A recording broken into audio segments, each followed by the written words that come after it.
¿no? Ingresos, o sea, no había pues dinero, es decir, que no había trabajo, ¿no? Entonces, ante eso, bueno, se presentó esta crisis en Estados Unidos y afectó a la gran mayoría de países, tanto de Europa, de Asia y luego también de Latinoamérica, ¿no? Entonces, ahí aparece este personaje de John Maynard Keynes y da algunos planteamientos, ¿no? Macroeconómicos. Keynes no se dedica mucho a la microeconomía, o sea, a la teoría de los precios, a cuánto está el precio del azúcar, del arroz, del petróleo, no, sino él da soluciones y planteamientos a la economía en general, a cuestiones macroeconómicas, o sea, de Estado, ¿no? Entonces, como todos los estados, empezando del norteamericano hasta los europeos y los latinoamericanos, estaban en una crisis, ¿no? Entonces, él planteó lo siguiente, ¿no? Su palabra clave acá, la palabra clave de Keynes, entonces vamos a conocerlo, es la demanda agregada, ¿ya? La demanda agregada. ¿En qué consiste eso? Tú dirás. Seguramente en los libros vas a leer, vas a encontrar esa situación. Y entonces explicamos de la siguiente manera. ¿Cuál es la tesis principal del keynesianismo? La demanda agregada. Dice, ¿saben por qué estamos en esta crisis? Porque no compran, pues.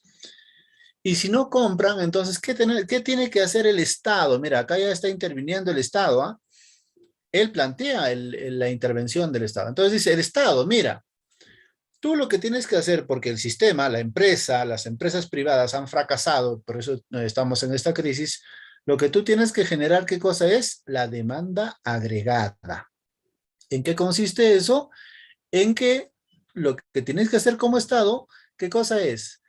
Es una reactivación económica, pero vas a invertir tú, los gastos lo vas a asumir tú. Eso es lo que dice Keynes, ¿no? Entonces le está diciendo al Estado, Estado, mira, tienes muchas necesidades de la población, entonces construye puentes, construye carreteras, construye canales de irrigación, construye plazas, construye infraestructura en general. Cosa que así vas a crear trabajo. Y cuando tienen trabajo, lógicamente, pues que las personas van a tener ingresos. Y con esos ingresos van a poder comprar aquello que ya está en sobreproducción, aquello que tienen las empresas en sus almacenes. Es la única manera, ¿no? Entonces, chicos, miren, de esta manera se entiende la demanda agregada. Le está diciendo al Estado que realice políticas económicas. Le está diciendo al Estado que intervenga económicamente en lo que se llama la creación o la inversión pública. ¿En qué invierte el Estado?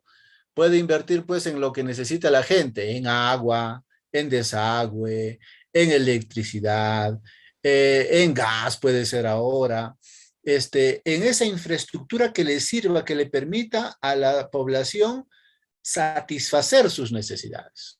Pueden ser carreteras, ¿no? Puede ser una vereda, un canal de irrigación, etcétera, lo que les decía hace ratos. Entonces, eso es lo que se llama la demanda agregada. O sea, que el Estado fomente, ¿no? Como hace siempre a veces, ahora último también, por ejemplo, recuerdan ustedes seguramente que el Estado, pues, en el gobierno tanto del que se fue antes de Sagasti y Sagasti mismo y ahora mismo están proponiendo la reactivación económica. El Estado está invirtiendo en algunas cosas, ¿no? Por ejemplo, ahora ha sacado ya este programa Trabajar Perú, ¿no? Entonces, están dando el empleo a ciertas a personas para que puedan obtener ingresos y a través de esos ingresos puedan generar, ¿qué cosa? Generar demanda, pero no una demanda de una familia, sino como son muchas familias a las que está dando trabajo, van a generar la demanda agregada. Eso es lo que quiere decir Keynes con esto. Entonces, chicos, el resumen de esto es que Keynes plantea la intervención del Estado a través del gasto o la inversión pública. La inversión o el gasto público lo hace el Estado.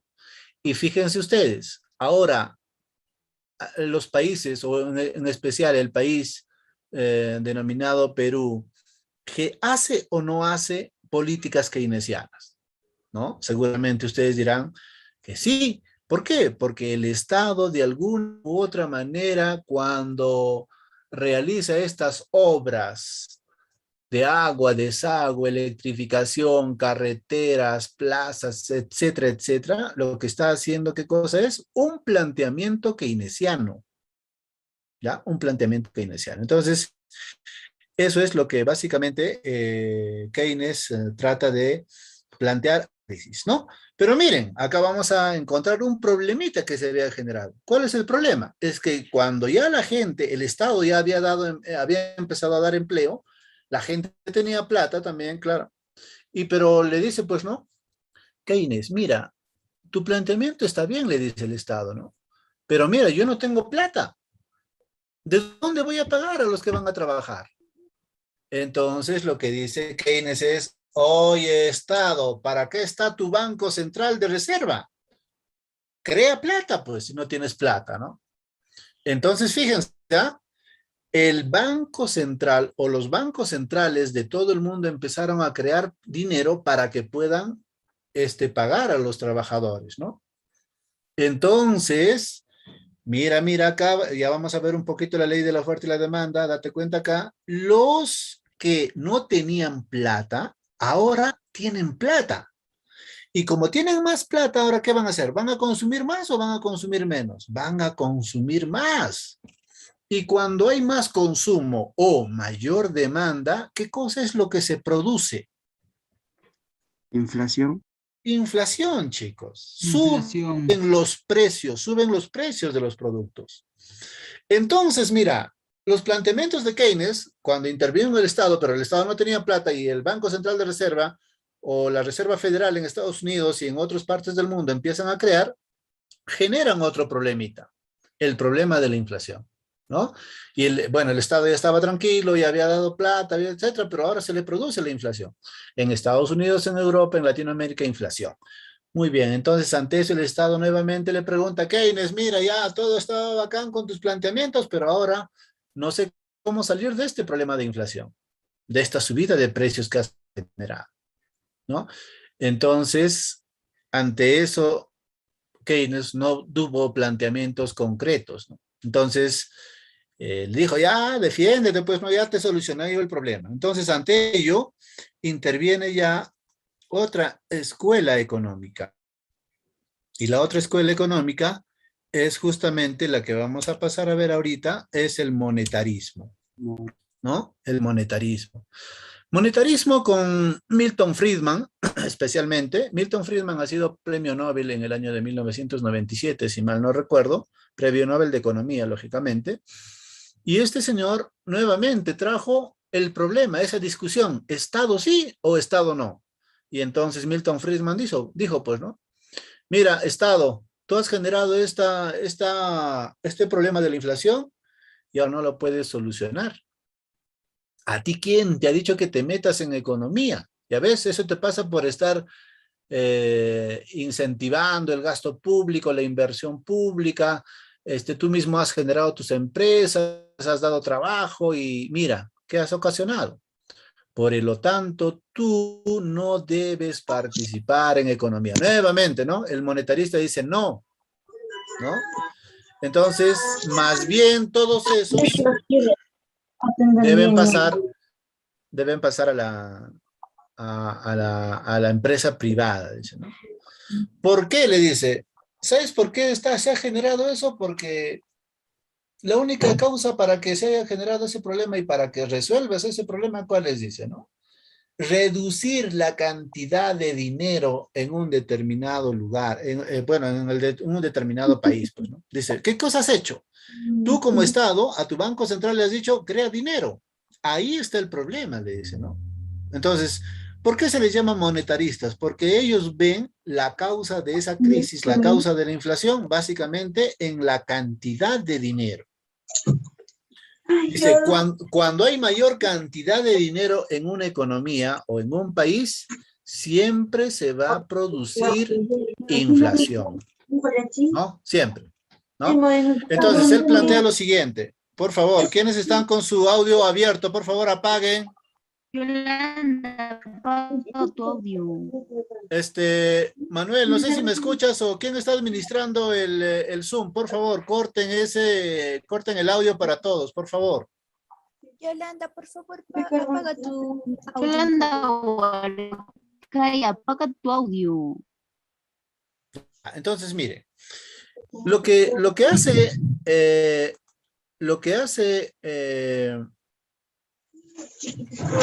Milton Friedman es explicarnos de la siguiente manera. Nos dice, en una economía hay dos sectores, dice. Un sector que está en amarillito y el otro sector que está en verdecito. Este sector amarillito se llama el sector financiero, ¿ya? Entendamos así. Y el otro sector es el sector económico. ¿Ya? Así dice, mira, ojo, pestaña y ceja, porque esto creo que está en las preguntas y también viene mucho en las preguntas de examen de admisión. Hay dos sectores en un país, en una economía. El sector financiero y el sector económico. Otros dirían el sector nominal, ¿ya? Y otros dirían, esto es el sector real también. ¿Ya? Entonces, ¿qué dice? A ver, vamos a comprobar si existe el sector financiero o no, o el sector nominal, como llaman. Otros también llaman a este sector amarillo el sector monetario, ¿ya? Mira, ¿ves? M, ¿qué significa? M significa masa monetaria. V significa velocidad del dinero. P significa nivel general de precios y Q significa volumen de transacciones o volumen de producción. Dice, la masa monetaria... No apaguen su audio. Apaga tu audio, Yolanda, Guaycara, dice creo. Compañera Yolanda, apaga tu audio, ¿no escuchas? Profesor, diciendo que lo eliminen ya, pues.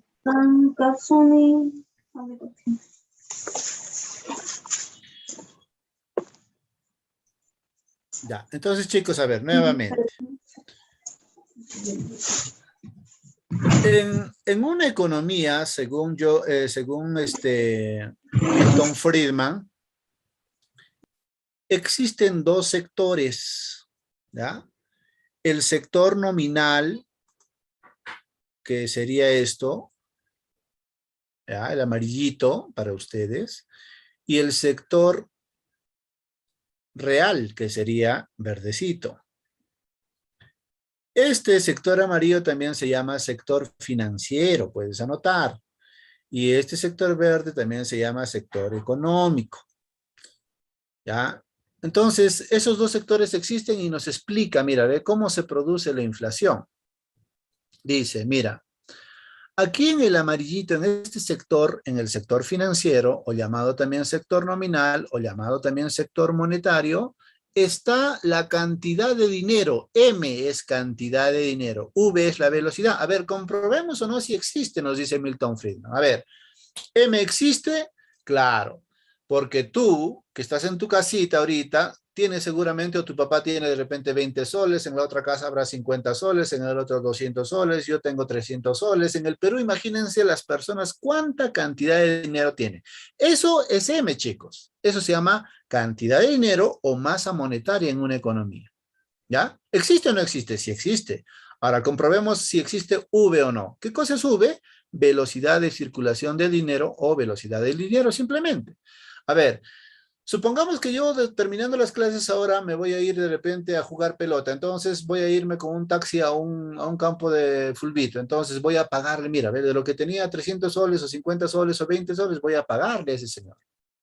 Y ese señor me dará un vuelto, pero de repente cuando le pago con 10 soles, ese señor, ese vuelto le dará de repente, le pagará a la gasolina y el gasolinero de repente le pagará, le devolverá otro y así sucesivamente. Mira, el dinero está de mano, en otras palabras. Eso quiere decir que tiene una velocidad, hay una circulación del dinero, ¿no? Supongamos que ese 10 soles que yo le he pagado, le voy a pagar a las 2 de la tarde o 3 de la tarde a ese taxista, esos 10 soles de repente a las 10 de la noche de repente pueden estar en Huancayo, ¿no? ¿Por qué? Porque de repente le ha, el El del grifo le ha pagado de repente o le ha devuelto envuelto a un señor que de repente estaba viajando a Huancayo y ese señor ya está en Huancayo seguirá haciendo su circulación, etcétera, etcétera, ¿no? Entonces, así de manera simple quiero explicarte. Eso se llama velocidad del dinero. ¿Existe o no existe el sector amarillo? Sí. Ese sector se llama financiero, sector monetario o sector nominal. Muy bien. Ahora vamos a ver si existe o no P y Q, que es el sector económico, verdecito, sector real también le llaman algunos, ¿ya? Entonces vamos a ver.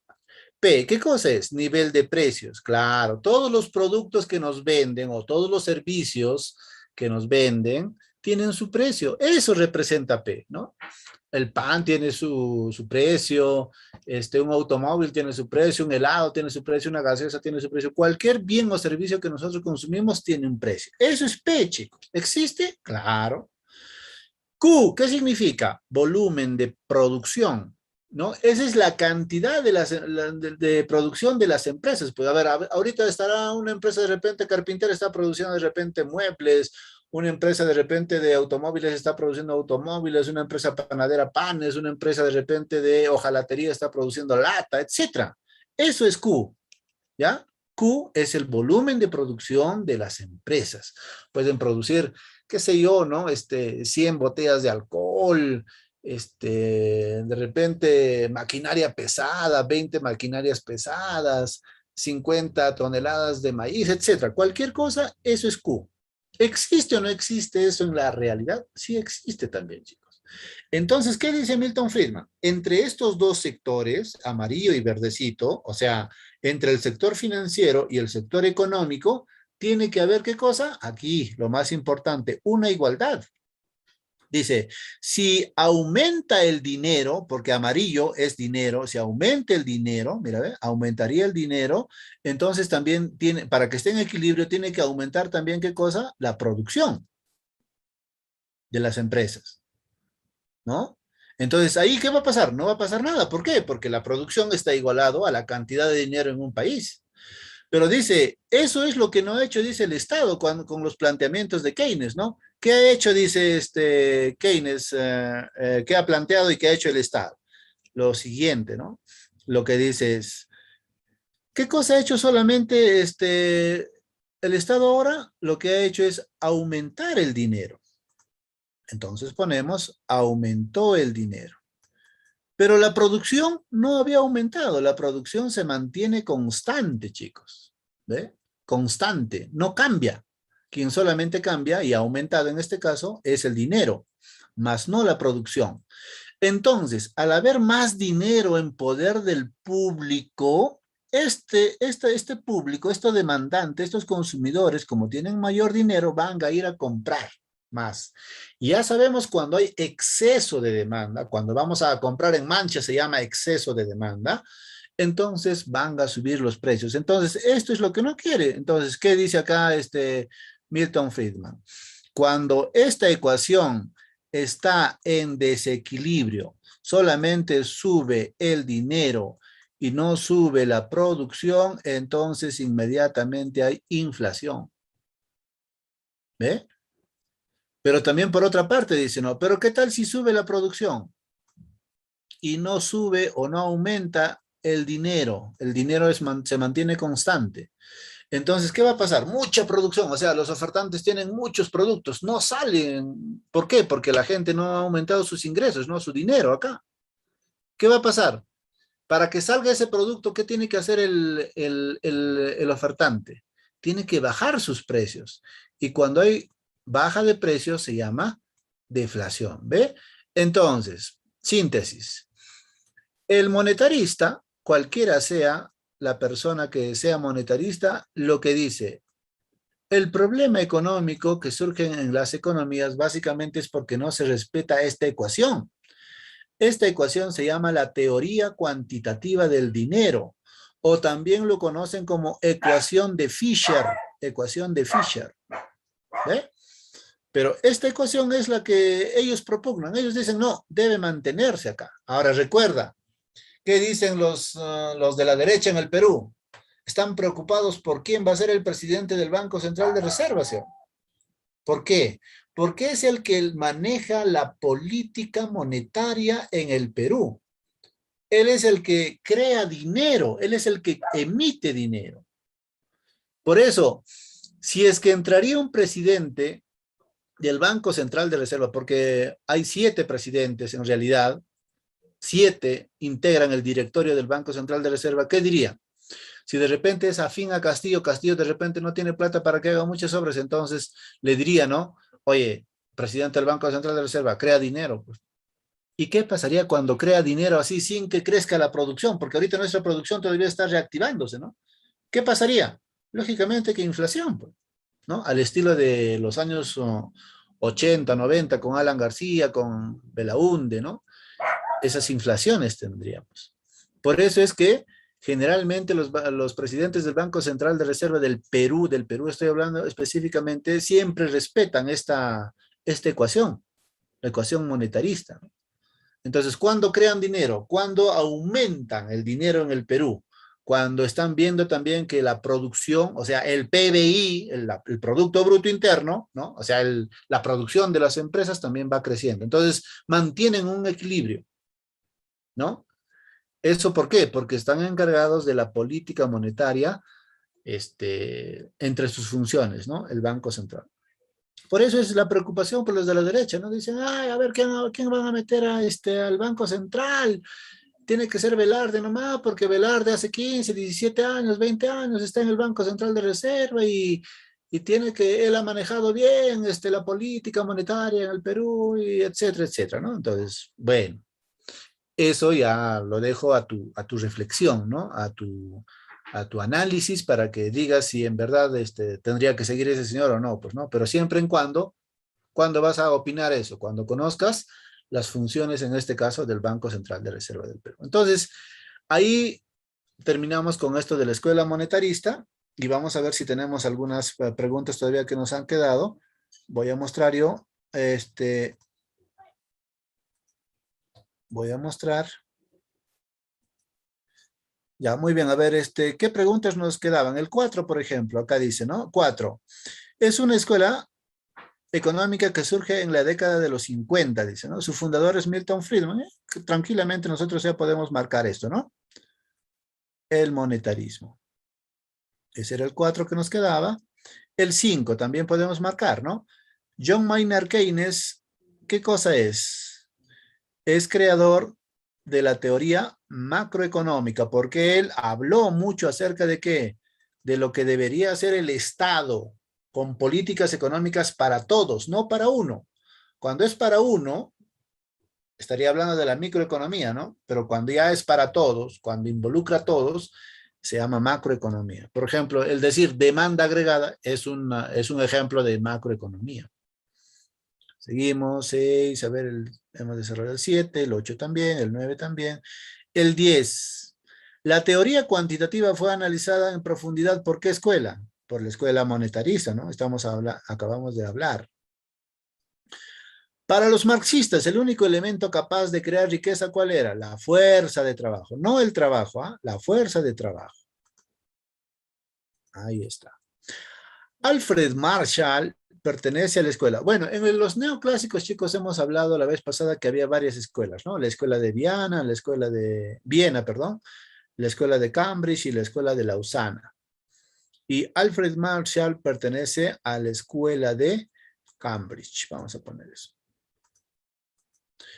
Muy bien, eso era el 12. El 13, a ver, el 13 decía, la escuela keynesiana propone que la superación de una crisis y el mejor funcionamiento de la economía se logra mediante ¿qué cosa? La intervención del Estado, ¿no? Esto ya lo estamos mencionando también. 14, el 15, hemos desarrollado el 16. El 16 dice, la intervención del Estado con particular énfasis sobre la cantidad de dinero circulando en la economía es un postulado de la escuela económica. La intervención del Estado, ¿ya? Intervención del Estado, Keynes, pues, ¿no? Keynes, tranquilamente, Keynes, ¿no? 17, tenemos al 18, el 19, a ver. La política opuesta al principio del libre comercio sustentado por el capitalismo desde sus inicios hasta la actualidad es, a ver, ¿Qué política está opuesta al principio de libre comercio? Básicamente, la autarquía. ¿Qué cosa es autarquía, chicos? Autarquía en economía quiere decir yo me basto solo, no quiero de otros, ¿no? O sea, el autárquico económicamente hablando, una posición autárquica sería, mira, ve, el Perú no necesita de nadie, no necesita hacer libre comercio con nadie, no necesitan ni comprar del exterior ni vender al exterior, porque el Perú lo tiene todo. Eso es ser autárquico. Por lo tanto, es opuesto a ¿qué? Al libre comercio, ¿no? En cambio, el libre comercio dice, ya, exportemos, importemos, vendamos a tales, también compremos de otros países, etcétera, ¿no? Eso. 20. La macroeconomía moderna tiene sus antecedentes en el pensamiento de ¿quién? Lógicamente de John Maynard Keynes, pues, ¿no? Macroeconomía. Por eso se le conoce, habíamos dicho también, como el padre de la macroeconomía. Muy bien. Hasta ahí, chicos, ¿de repente tienen alguna pregunta? Creo que les han cerrado el micro o lo tienen abierto. Si lo tienen abierto, utilícenlo con mucha responsabilidad. ¿Tienen alguna pregunta hasta ahí para pasar al otro tema? No, teacher, continúa. Muy bien, bacán. Entonces, Adelante, Profesor, listo. Sí, te escucho. En la escuela monetarista, profesor, también ¿cómo se llama? Controla la tasa de interés. claro. Miren, chicos, el Banco Central básicamente está regulada por esta teoría. O sea, si entra cualquier presidente del Banco Central de Reserva, necesariamente tiene que aplicar los principios monetaristas, ¿no? Porque ya les he explicado a través de esa ecuación, la ecuación de Fisher o la teoría cuantitativa del dinero tiene, ¿qué quiere decir? Que todo tiene que estar en equilibrio, los dos sectores, el sector financiero y el sector económico. Es como una balancita. Entonces, ¿qué cosa hace el Banco Central de Reserva cuando a veces sucede que hay inflación?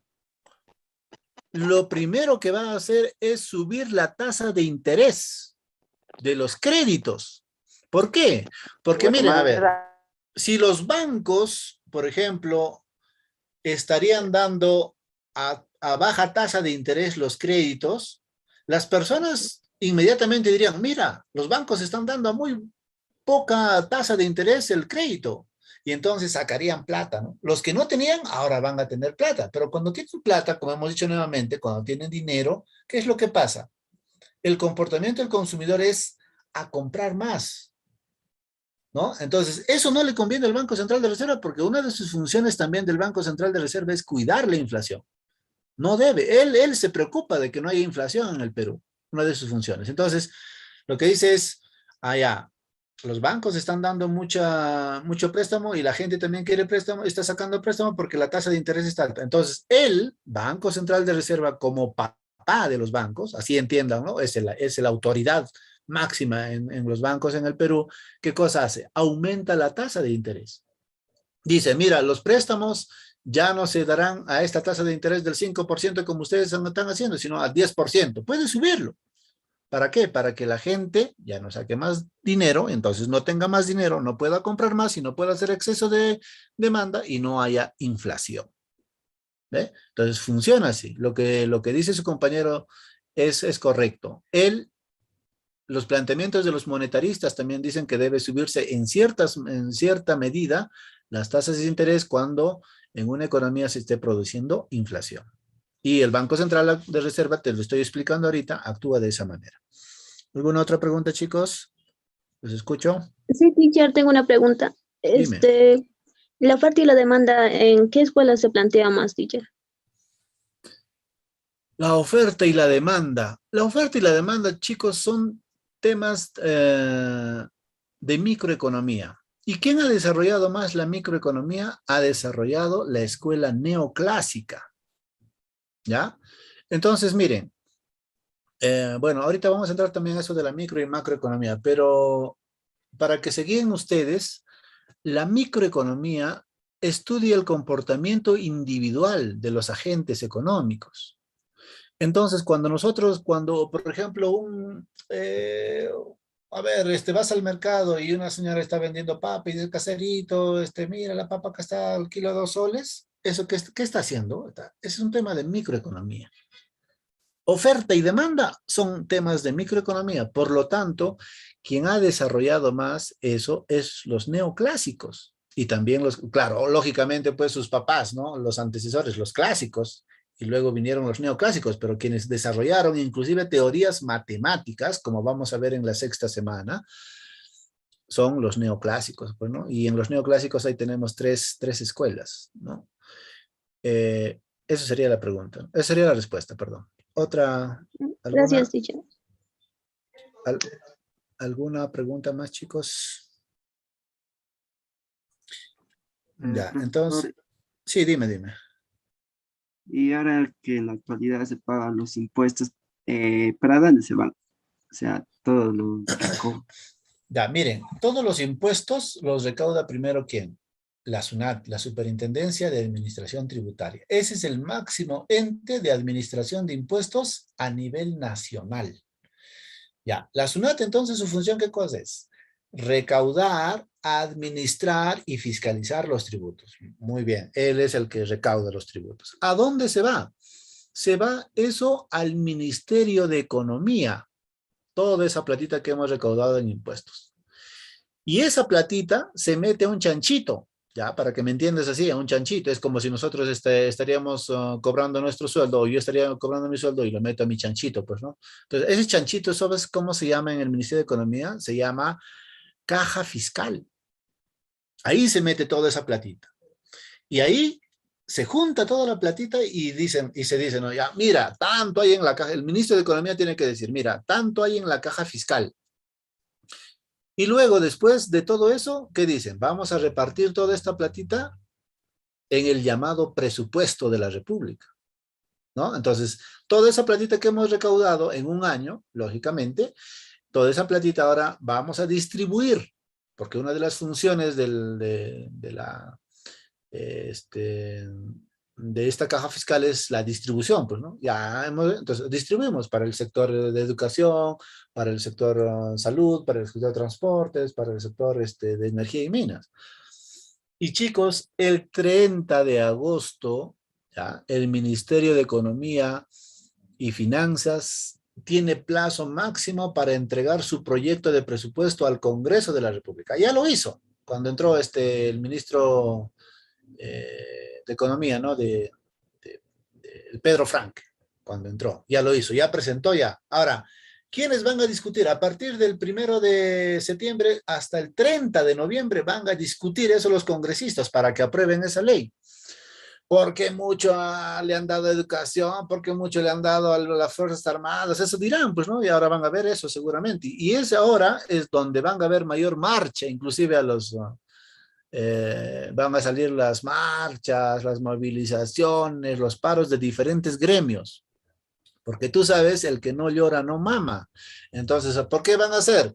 Van a hacer porque ahí se está discutiendo el presupuesto, pues, ¿no? Entonces le van a exigir a los congresistas, ¿no? Más para educación, otros más para salud, más para transporte, otros más, etcétera, ¿no? Van a querer jalar para eso. Pero el proyecto ya está dado, ya. El presidente a través del Ministerio de Economía ya ha presentado ya su proyecto, ha dicho, mira, tanto vamos a gastar en el próximo año, en el 2022, vamos a gastar tanto en educación, tanto en transporte, tanto en energía y minas, etcétera, etcétera, ¿no? Y está distribuido. Ahora, los congresistas dirán, pues no, pero muy poco para mi región. Entonces el congresista empezará a llorar también, pues porque hay que llevarnos de esa frase que dice, pues el que no llora no mama, ¿no? Entonces van a discutir, no, porque a mi región poquito nomás, a mi región en salud no le ha tocado nada, a mi región en agricultura, mira, las heladas, se viene esto que lo otro, ¿no? Entonces, además de los paros y las otras cosas que van a venir, ¿no? Entonces, concretamente los ingresos, o mejor dicho, los tributos, cobra la SUNAT, se va a la caja fiscal y de la caja fiscal se hace el presupuesto de la República. ¿Alguna otra interrogante, chicos? Profesor, ¿qué es la plusvalía? Muy bien. La plusvalía, chicos, es un término ¿de quién? ¿De qué escuela? De la escuela socialista, ¿no? La escuela socialista con Carlos Marx acuñó ese término, plusvalía. ¿Qué cosa es? Plus, ¿qué cosa es? Más. Valía, Exceso de valor. producción. No. No, profesor, Plus, sino plus es cobrar más. exceso de impuestos. Más valor, profesor. No. Cobrar Dígame exceso de primero. Trabajo impuestos. no remunerado. No es. Escúchenme primero, pues. Es el trabajo no remunerado. Plus es más. Valía es valor. Entonces, eso quiere decir, plusvalía quiere decir más valor. ¿Ya? Quiere decir, ahora, más valor. Entonces, ¿qué cosa? ¿A quién dice? ¿A quién le generan, dice, plusvalía? Al trabajador. Como te he explicado la vez pasada, dice, según Carlos Marx, matemáticamente lo he explicado, dice, ¿cuántas horas normalmente trabaja una persona? 8 horas. Dice, de las 8 horas, 4 son suficientes, dice, ha generado valor en esas 4 horas para que le paguen a él, para que satisfaga sus necesidades él y su familia. Suficiente. Pero las otras 4 horas sigue generando valor, o sea, más valor, plus valor, ¿no? Más valor. Eso no le paga ya el empresario, esas 4 horas. Por eso es que tú conoces ahora como plusvalía, el trabajo o el salario no remunerado al trabajador. ¿Ve? Entonces, más o menos hazte la idea. 8 horas, 4 horas es suficiente, dice lo que ha generado valor el trabajador o la persona para que satisfaga sus necesidades suficientes con 4 horas. Pero las otras 4 horas está trabajando, está generando más valor. ¿Para quién? No para él. Eso ya se apodera el empresario. Por eso se traduce también descriptivamente la plusvalía como es el salario no remunerado al trabajador, ¿no? De las 8 horas, nuevamente explico, 4 le remuneran y las otras 4 se lo lleva el empresario, ¿no? Entonces ahí está generándose un plusvalor o plusvalía. ¿Alguna otra consulta, chicos? Profesor, Dime. la plusvalía solo a los empleados que trabajan en los tipos de agrarias, ellos nomás mayormente cobran mayor plusvalía de ellos o también otras empresas. A ver, la plusvalía, chicos, ahora tiene otra connotación, o sea, ya se interpreta de otra manera. La plusvalía nació en el siglo XVIII con Carlos Marx, básicamente haciendo ver el trabajo de los proletarios. ¿Quiénes eran proletarios? Los obreros de las fábricas. ¿Ya? Ahí nació el concepto. Pero después de eso, Carlos Marx, claro, no analizó en el comercio, en los empleados, en la agricultura, ¿no? Pero si eso lo trasladamos, ese concepto primigenio de Carlos Marx lo trasladamos ahora la plusvalía también se da en los empleados, en los profesores, ¿no? En los enfermeros, en todo el personal de salud. Y más todavía, ¿sabes cuándo se da? En los trabajos, y eso lo reconocía Carlos Marx, en los trabajos que se utiliza mayor cantidad de esfuerzo físico, manufacturero, decía él, ¿no? Esos trabajos, en este caso, por ejemplo, un obrero minero, le hacen plusvalía. Un agricultor, le hacen plusvalía. Un trabajador de construcción civil, le hacen plusvalía o hace plusvalía. En los trabajos que son más manufactureros. Pero eso es lo que se debe entender, ¿no? Pero ya profundizar un poco más en la plusvalía actual, chicos, ya tiene otra connotación, ¿no? Porque ya pues la teoría de Carlos Marx, imagínense, pues ya han pasado buenos años y ha tenido que modificarse, ¿no? Pero su raíz principal sigue prevaleciendo en algunas economías, ¿no? ¿Alguna otra consulta, chicos? Profesor, disculpe, no le llegué a entender bien qué es la definición de autarquía. Ya, muy bien. Autarquía. A ver, seguramente han escuchado hablar de los niños que tienen una enfermedad que se llama... Profesor, ¿qué opina del libre comercio? Un momentito, por favor, voy a responder todavía a tu compañero.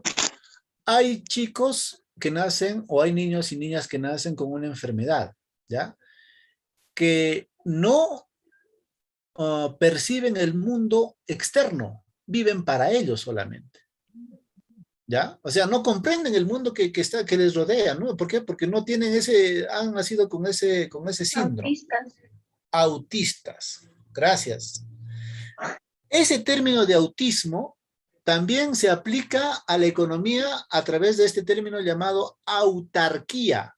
Entonces, autarquía quiere decir que es una economía, ¿ya?, que no necesita de otros, suficiente con ellos, dice, son autosuficientes. Mira, ahí está la palabra, su sinónimo. Autarquía, autosuficiencia.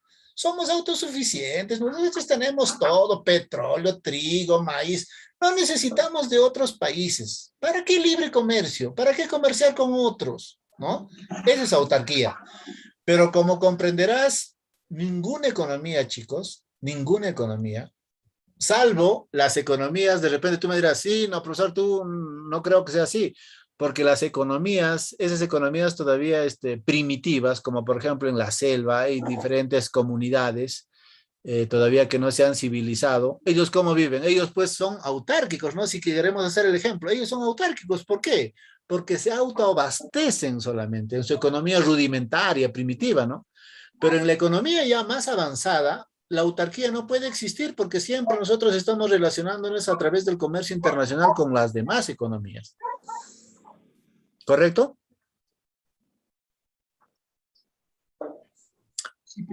Su compañero nos decía sobre qué opino sobre el libre comercio.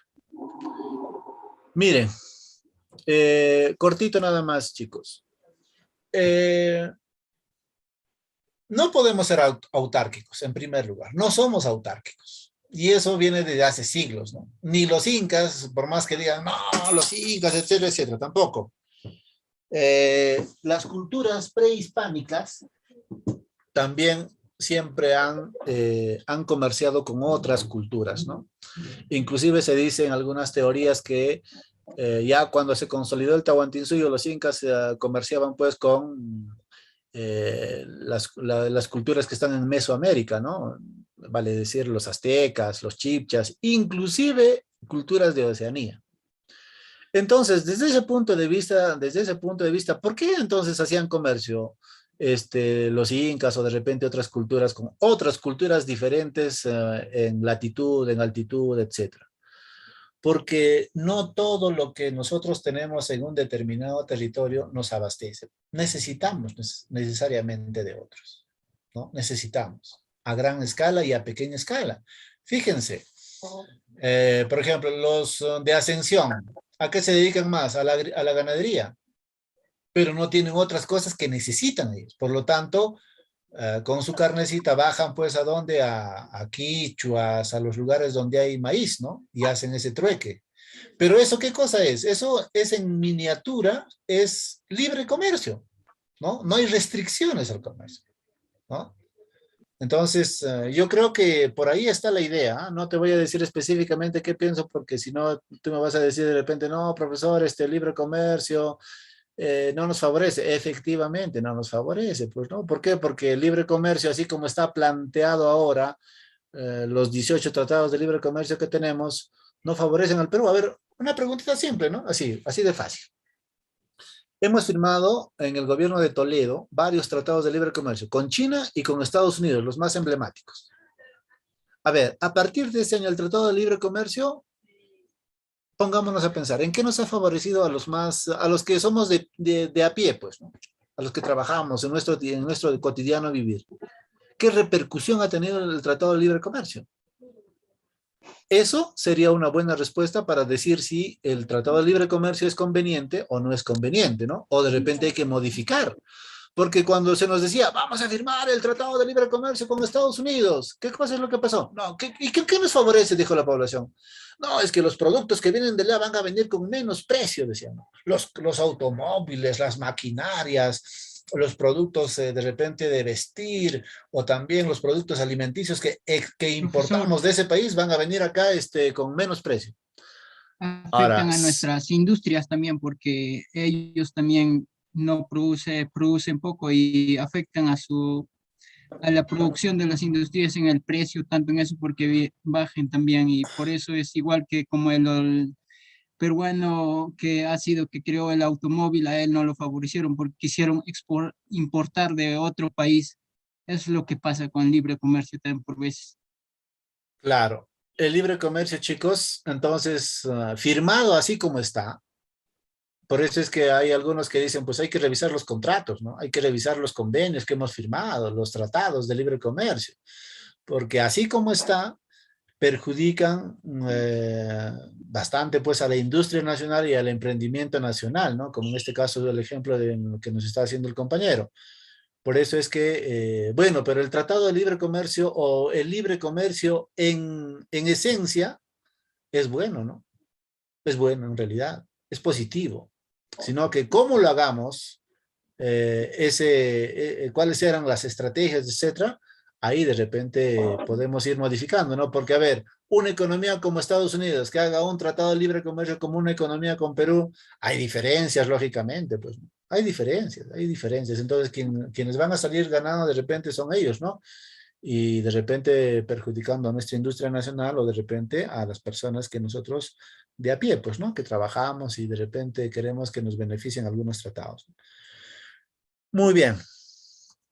A ver, ahora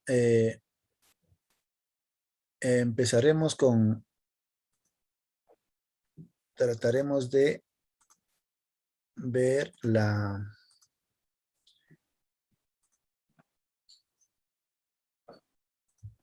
Hagan sus preguntas nomás, chicos, y así vamos aprendiendo también. Vamos a entrar a la segunda semana, ¿ya? Profe, buenas tardes. Tengo una pregunta. ¿Quién es el padre de la microeconomía? Ya, en principio, chicos, yo les voy a decir, de frente te voy a decir, el padre de la economía es Alfred Marshall, de la microeconomía es Alfred Marshall. Pero miren, ya no se acostumbren a esas cosas. Esas cosas han pasado ya hace 10, 20 años. Ya los exámenes de admisión no vienen de esa manera. Entonces, además, miren, ¿por qué se le dice padre? Padre se le dice porque de repente ha introducido algún término. ¿Y qué quiere decir? Que antes de Alfred Marshall no había microeconomía. Sí había, ha teorizado otros. ¿Por qué se le dice a Adam Smith en padre de la economía moderna? Y que antes de Adam Smith no había economistas que han profundizado acerca de ello, o sea que se le ocurrió a Adam Smith crear todo eso. No, chicos, hay todo un antecedente atrás. Y a los que nos remitimos generalmente es a quienes, a los griegos, ¿no? Por eso Aristóteles es considerado el padre de la economía antigua, dicen, pero eso ya no debe ser, ¿no? O sea, cuando yo veo esas cosas o veo en los compendios o en alguna academia o de repente en las universidades piden eso, yo no comparto, ¿no? Porque eso ya no es la esencia de lo que es, ¿no? Entonces, pero sí, de repente por cultura general, ¿no? Pero no es referente para exámenes de admisión. Muy bien, vamos entonces a ver la segunda semana, ya vamos a hablar de la ciencia económica y de la economía. Esto ya les había platicado ya, chicos, y todo parte de un problema. La economía existe porque existe un problema económico. Si no, la economía como ciencia no existiría. Hay un problema económico y ese problema económico es un versus entre estos dos aspectos, ¿no? Entre las necesidades ilimitadas que tienen los hombres y los recursos escasos que existen para satisfacer esas necesidades. ¿Ya? Entonces, aquí está el problema. Este problema no lo podemos superar, no lo podemos solucionar, ¿no? Entonces, ¿qué es lo que pasa? Pasa pues que ni los hombres más ricos, más millonarios, ni Bill Gates, ni Steve Jobs, ni el dueño de Amazon, ni Carlos Slim, que es el cuarto hombre más millonario del mundo, etcétera, tiene todavía este problema, ¿no? Sus necesidades van incrementándose a medida que también van incrementándose su riqueza. Y los recursos con los cuales podemos satisfacer esas necesidades son escasos. Entonces ahí vienen las preguntas. Bueno, si los recursos son escasos y nuestras necesidades son ilimitadas, muchas, van creciendo, entonces nos preguntamos, pues no, los recursos son escasos, entonces tendremos que decir qué cosa vamos a producir, porque no se puede producir todo, ¿no? ¿Por qué? Porque los recursos son escasos. La primera pregunta es, ¿qué producir y en qué cantidades? Ah, y ahí pues tienes razón lo que decían en antes, ¿no? El libre comercio, pues, ¿no? Hay cosas que no producimos nosotros, chicos. A ver, por ejemplo, miren, ¿eh? Ha subido el pan. Y uno puede decir, pero el pan, ¿por qué ha subido? ¿Es que nosotros producimos trigo? Sí, para el pan. Poquito, pero no alcanza la demanda de los ofertantes o de los panaderos, vamos a decir así. Entonces, esa harina de trigo tenemos que importar ¿de dónde? Del mayor productor del mundo en harina de trigo. ¿Quién es? Estados Unidos. Importamos de Estados Unidos trigo. Entonces, si en Estados Unidos sube Y la harina de trigo, aquí profesor, también algo que van pueda a subir sustituir. acá. Ahora, de la señorita lo que habla. Pero eso, estamos acostumbrados. A ver, yo te voy a decir una cosa, mira, ¿ve? Si eso funcionara, chicos, seguramente que lo haríamos a patear a los ofertantes, pero eso no funciona, porque te voy a decir lo siguiente, mira, ¿ve? Supongamos que sube el arroz, muy bien, sube el arroz, y hemos importado arroz de repente de Europa o de China, también entonces ha subido el arroz. ¿Qué haríamos? Lo lógico que decía Adam Smith es, oye, ¿qué te pasa? Tú eres racional, tú no puedes seguir comprando cosas que están subiendo, ándate al sustituto, decía. ¿Cuál es el sustituto del arroz? El sustituto del arroz es el trigo, o si no, la yuca. Y tú en tu casa, cuando sube el arroz, vas a decir, mamá, ha subido el arroz, entonces mañana ya comeremos con triguito, comeremos con yuquita. ¿Cuántos de esos hacen eso? ¿Cuántos de nosotros hacemos?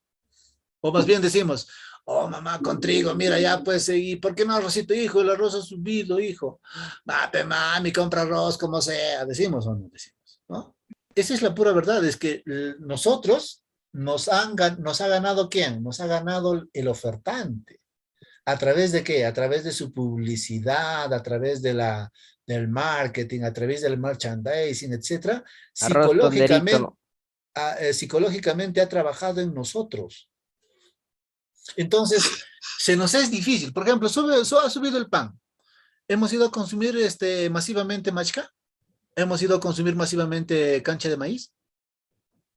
¿Hemos ido masivamente a consumir galleta? No, chicos. O sea, entonces, pero si nuestro comportamiento, como decía Adam Smith, es racional, lo que haríamos es eso. Entonces, al no consumir pan, los panaderos inmediatamente bajarían el precio.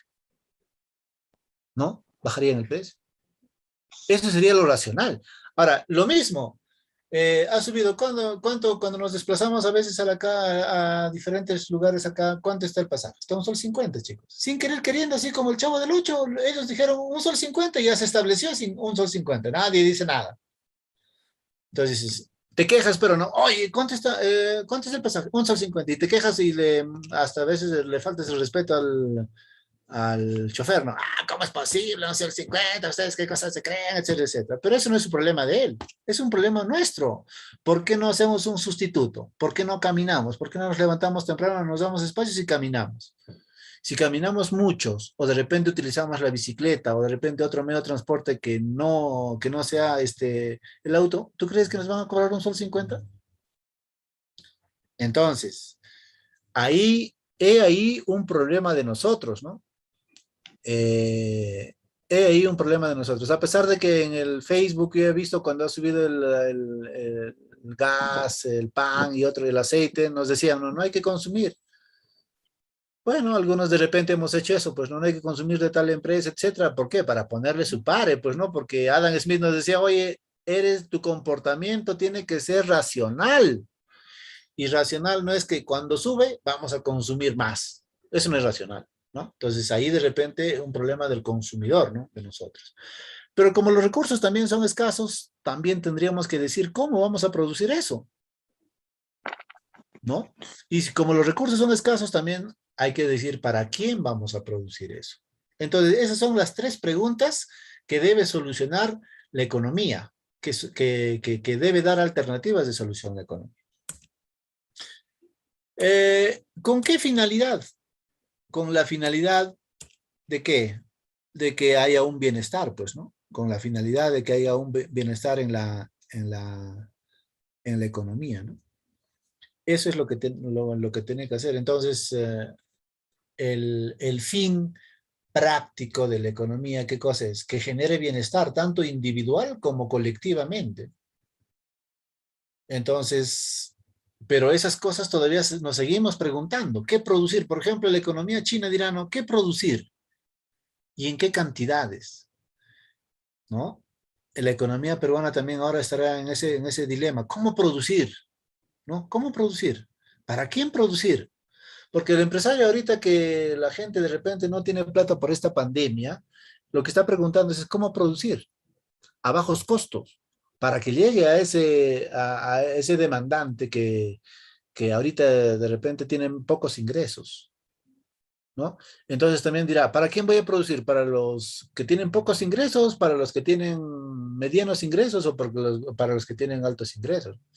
Por eso es que hay, pues, por ejemplo, detergentes, hay inclusive verduras, hay fideos de todo precio, ¿no?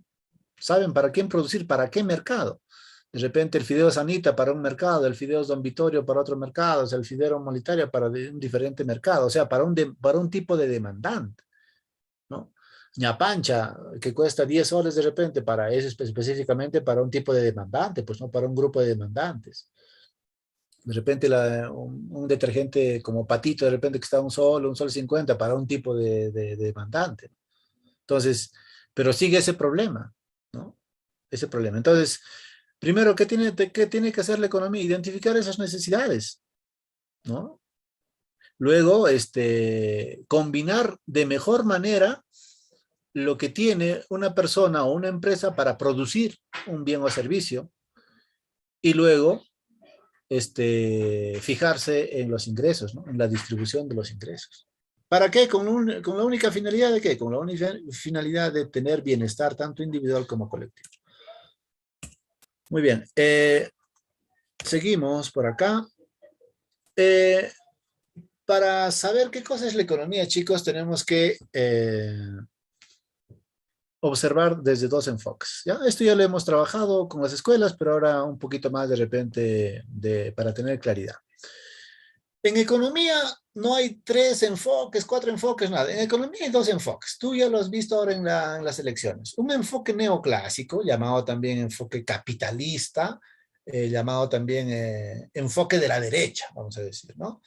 El otro enfoque es el enfoque socialista, llamado también enfoque estatista, o llamado también enfoque desde el punto de vista político de la izquierda, pues. Entonces, están luchando eso. Hay 2 formas de ver la economía, desde 2 enfoques, desde 2 miradas. Entonces, y cuando se mira de esa manera, entonces cada uno tiene su concepto, pues, de economía. Y inclusive cómo le denominan a esa ciencia, ¿no? A ver, veamos. Cuando nosotros vemos desde 2 enfoques, entonces, ya lo voy a poner todo ya para que tengas, tengas mayor claridad. ¿Ya? Miren, así es. Hay 2 enfoques. El enfoque capitalista, neoclásico, o desde el punto de vista de la derecha, le llama a la economía ciencia económica, como estás viendo ahí. Y el enfoque socialista, llamado enfoque estatista, o desde el punto de vista ideológico político de izquierda, lo llaman economía política. ¿Eh? Entonces, ¿qué dicen ambos? Ambos dicen, pues, diferente, ¿no? Parten del problema, entonces. Miren acá, fíjense en este gráfico de acá que estoy haciendo con mi flechita. ¿Qué dice? Muy bien, ¿qué cosa tiene este señorcito que está acá? Necesidades ilimitadas. Muy bien, tienes muchas necesidades. ¿Qué tienes que hacer? ¿Y los recursos dónde están? Acá, en la naturaleza están los recursos. Entonces, lo que tienes que hacer tú, ¿qué cosa es? Actividades económicas, ¿para qué? Para que puedas satisfacer tus necesidades. ¿Ve? Eso es lo que le estoy diciendo. Chicos, un momentito, por favor, 2 segunditos.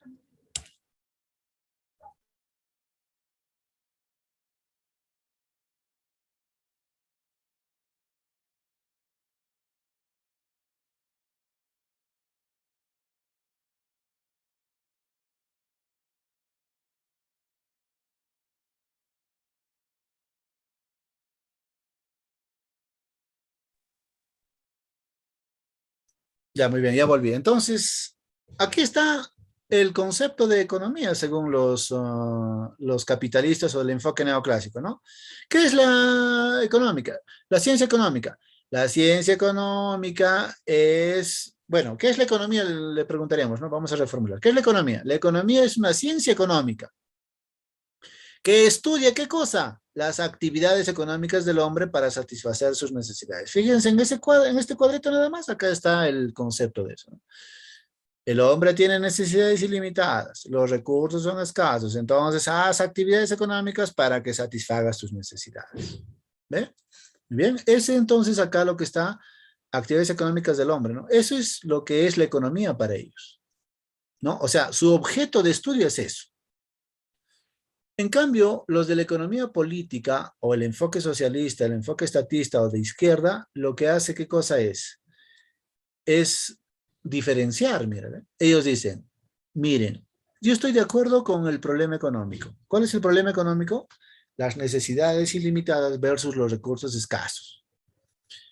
Pero mira, el hombre nunca actúa solo, dice, mira, ahí está la diferencia, mira, acá está solo.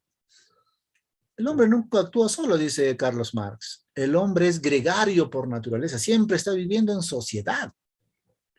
Ahí acá está, mira. Y claro, este hombre tiene que ir a producir. Los recursos están acá en la naturaleza, pero los recursos no son libres. Los recursos tienen dueño. Los recursos tienen dueño.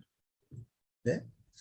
Entonces, el problema de la economía, dice, no es que el hombre va a realizar actividades económicas para que satisfaga sus necesidades, sino dice, el problema de la economía es saber qué relación hay entre estos, ¿no? Este grupo humano, estos seres humanos, que ellos van a llamar los proletarios, con estos de acá, que son dueños de los medios de producción.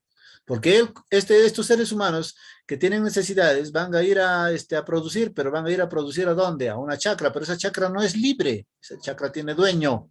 Entonces, ahí está, tienen dueños, son dueños de los medios de producción, dice. Entonces, a la economía no le interesa tanto las actividades económicas, sino le interesa las relaciones sociales de producción que se dan entre diferentes grupos o clases sociales, dice. A ver, recapitulamos entonces. Hay dos enfoques, ¿no? Los rojos y los verdecitos. Los rojitos, enfoque socialista, enfoque estatista, de izquierda, economía política. Los verdecitos, el otro enfoque para ver la economía es el enfoque capitalista, neoclásico, de derecha, ciencia económica.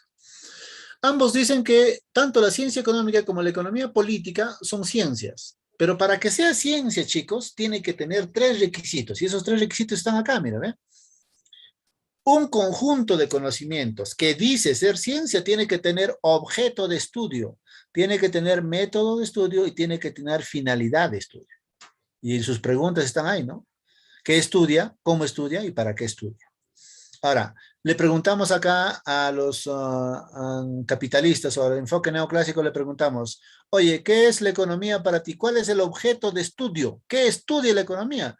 Y ellos te van a decir que las actividades económicas, ¿no? ¿Qué era la economía para ellos? Es una ciencia, lógicamente. ¿Que estudia qué cosa? Las actividades económicas que tiene que realizar el hombre para satisfacer sus necesidades. Ese es su objeto de estudio. ¿Y el objeto de estudio de la economía política qué sería?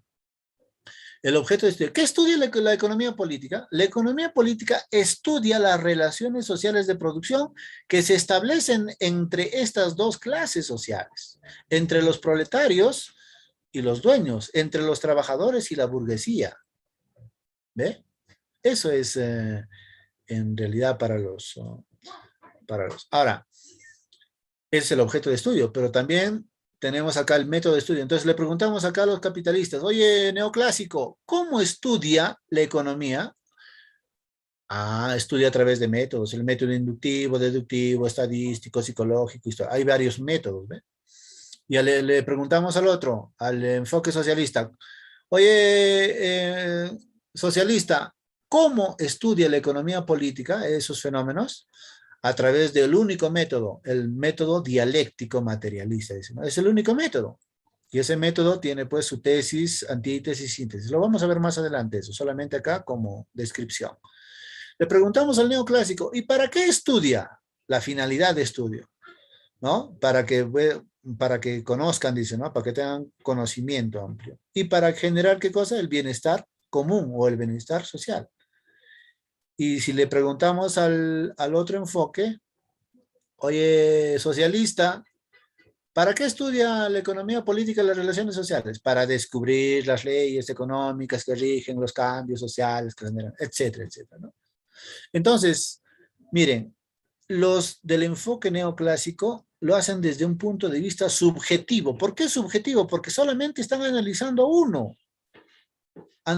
Su análisis es individual. Por eso acá también es individualista, dicen, ¿eh? Porque, ¿qué dice? A ver, ¿cuál es el problema? El problema es que hay necesidades ilimitadas y los recursos son escasos. Entonces, inmediatamente dice, entonces como ¿tú tienes necesidades? Le pregunta, pues no, te puedo preguntar a ti. Entonces corre, realiza actividades económicas para que satisfagas tus necesidades. ¿Tú también? Tú también. Entonces haces actividades y satisface tus necesidades. ¿Tú también? Sucesivamente, ¿no?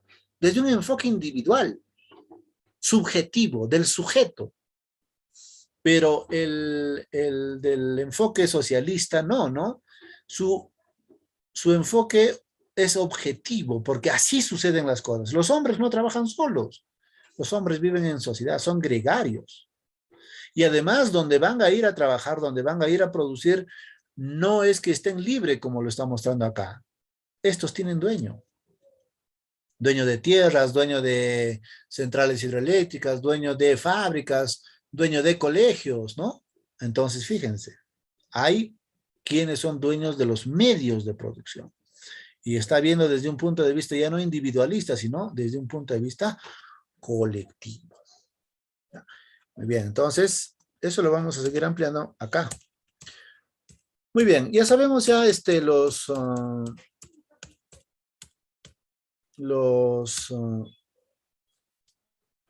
objeto de estudio. Ahora vamos a irnos a ver el método de estudio.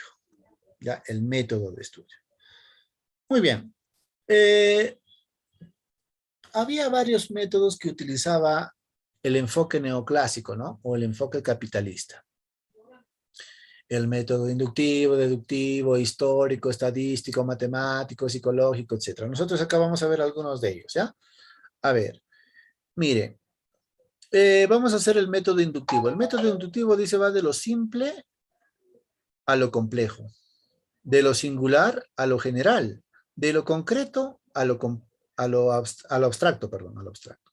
Entonces vamos a ver cómo se hace. Mira, ve, facilito. ¿Qué hace? ¿Cuáles son los pasos del método inductivo? Son 3 en síntesis. Primero dice, para que tú analices un fenómeno en el mercado, tienes que analizar casos. Acá está el paso número 1, análisis de casos. Entonces, mira, lo que estamos viendo, tú mismo puedes ver esa imagen y analizar, ¿no? ¿Qué está ocurriendo ahí? Hay personas que están comprando, pero hay personas que están comprando más y hay personas que están comprando poco. Hay personas que de repente están diciendo caserita, rebájame, ¿no? Etcétera. Ahí está. Ese es el punto de vista del método inductivo del economista. Está analizando casos. Muy bien. A partir de analizar esos casos, su segundo paso es formularse una hipótesis. Dice, oye, he visto gente que está comprando poco y he visto gente que está comprando más. Esa gente que compra poco está triste, pero la gente que compra más o un poco más está alegre. La gente que está comprando poco, cada rato está fijándose en su bolsillo, ¿me alcanza o no me alcanza? En cambio, la gente que está comprando más, ni se fija, ni a veces de repente hasta el 10 céntimos, 20 céntimos, le dice a la señora que se quede ya no quiere ese vuelto. Ese es análisis de casos. Entonces dice, ¿y por qué sucede eso? Tiene que formular una hipótesis. Dice, las personas que están comprando mucho seguramente tienen muchos ingresos. Ya está formulando una hipótesis. Las personas que compran poco seguramente tienen pocos ingresos, ¿no? Ya formuló su hipótesis. Ahora, esa hipótesis tiene que comprobar en el tercer paso, en el método inductivo, tiene que comprobar, ¿no? Y dice, hace una encuesta, el economista, y dice, le pregunta al señor o a la señora que estaba comprando menos, señora, ¿cuánto gana usted? Yo gano el salario mínimo legal, 930 soles, señor. Ya con razón, compro poquito. Ya, señora. Se va al otro, la encuesta. Señor, ¿cuánto gana usted? Yo gano 2.500 soles o 5.000 soles. Con razón. Comprobó su hipótesis, ¿no? ¿Qué ha hecho? Y ha generado una ley, mira, ¿ve? Una ley. ¿Qué ha dicho? Mira la ley acá. A mayor ingreso, entonces mayor consumo. A menor ingreso, entonces menor consumo. ¿Cómo ha sacado esta ley? Esta ley, esto es una ley, ¿ah? El método inductivo nos da para generar leyes económicas, lógicamente.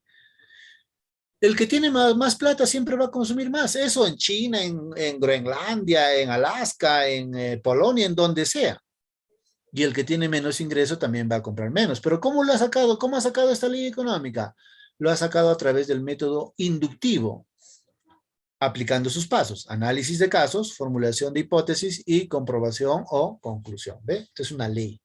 Por eso es que decimos que va de lo simple a lo complejo. ¿Simple cuál es? Esto de acá. ¿Cuál es lo complejo? Una ley. De lo singular, está analizando casos particulares de unos cuantos para generalizar a todos. De lo singular a lo general. De lo concreto, concreto es que este funcionamiento en el mercado. Concreto, hecho. De lo concreto que a lo abstracto. Mira, ¿ve? De lo concreto de esta observación que ha generado una ley. Esta ley es abstracta. Es una fórmula, ¿no? Entonces, eso es el método inductivo. ¿Cómo es el método deductivo? El método deductivo simplemente es la comprobación del método inductivo. ¿Qué dirían algunos personajes? Por ejemplo, ¿qué diría Aristóteles, que es el padre del método deductivo? Así lo llaman, ¿no? Diría, oye, ¿y quién me garantiza que esto es cierto? Que a mayores ingresos, entonces mayor consumo. Y a menor ingreso, entonces menor consumo. ¿Quién me garantiza? ¿Cómo sabemos que es verdad? Hay que comprobarlo. ¿A través de qué? Del método deductivo. Entonces, primer paso del método deductivo, hay que enunciar una ley. Ahí está la ley. A mayor ingreso, mayor consumo; a menor ingreso, menor consumo. Ya enunciaron la ley. Hay que analizar casos. Segundo paso. Ya, ¿a dónde vamos a analizar casos? Acá, pues, ¿no? Al mercado. Ya, entonces analizamos. A ver, señor, ¿cuánto gana usted? 5,000. ¿Y cuánta cantidad compra en estos productos? Ah, ya, yo compro tanto. Señor, ¿cuánto gana usted? Yo gano 930. ¿Y cuánto? Yo compro poco. Ah, ya. ¿Comprobó? ¿No? La comprobación o la conclusión. Eso es el método deductivo, ¿no? Bueno, el método inductivo le dicen que el padre es, pues, Francis Bacon, y el método deductivo es Aristóteles, ¿no? Muy bien, chicos. Voy a tener entonces mucho cuidado con esto del internet para la próxima, para terminar esto, ¿ya? Porque nos queda todavía un poquito de esta teoría para solucionar nuestros problemitas de la segunda semana, ¿ya? Entonces acá nos vamos a quedar seguramente, y ahorita nos van a llamar porque es 2:40 exactamente. Muy bien, chicos, estos PPTs les voy a pasar al grupo y para que vayan repasando, cosa que la próxima en 10 minutitos termino eso y ya con la tercera nos vamos inmediatamente. ¿Estamos? ¿O hasta ahí alguna pregunta, de repente alguna inquietud? Profesor, una consulta. Está bien, profesor. ¿El método dialéctico de qué se trata? El método dialéctico, chicos, es un método que básicamente se basa en la contradicción, ¿ya? Mira, ve, por ejemplo, tú me dirías, yo te diría, oye, chicos, la economía es una actividad económica que realizan los seres humanos para satisfacer necesidades. Entonces, esa es mi tesis, ¿ya? Mi tesis, mi afirmación. Y tú me dirías, profesor, estás equivocado. La economía no son las actividades económicas. La economía, profesor, son las relaciones. Entonces, mira, ve, tú ¿qué cosa estás lanzando? Yo he lanzado mi tesis, mi afirmación, tú vas a lanzar tu antítesis o tu negación. Vas a negar lo que estoy diciendo yo. A partir de esa contradicción que hay entre tú y mi persona, van a hacer una conclusión, una síntesis. A eso Carlos Marx lo llamaba la negación de la negación. En conclusión, para terminar, lo que te quiero decir acá para que me entiendas es que el método dialéctico, chicos, se fundamenta ¿en qué? En la contradicción. En tesis, antítesis, y de esa contradicción nace una verdad, nace una conclusión. ¿Ya? Eso es lo que planteaba Carlos Marx. Eso se llama el método dialéctico. ¿Ya? Y bueno, más ejemplos haremos seguramente en los 10 minutos de la próxima clase. Muy bien, chicos, ya es 2:41. Bueno, nuevamente disculpándome por esta cosita del internet, pero ya para la próxima, la hora puntual será. Muchas gracias, nos vemos. Profesor, hasta luego. Hasta luego, profesor. Profesor, hasta luego. Hasta luego, profesor. Hasta la siguiente clase, profesor.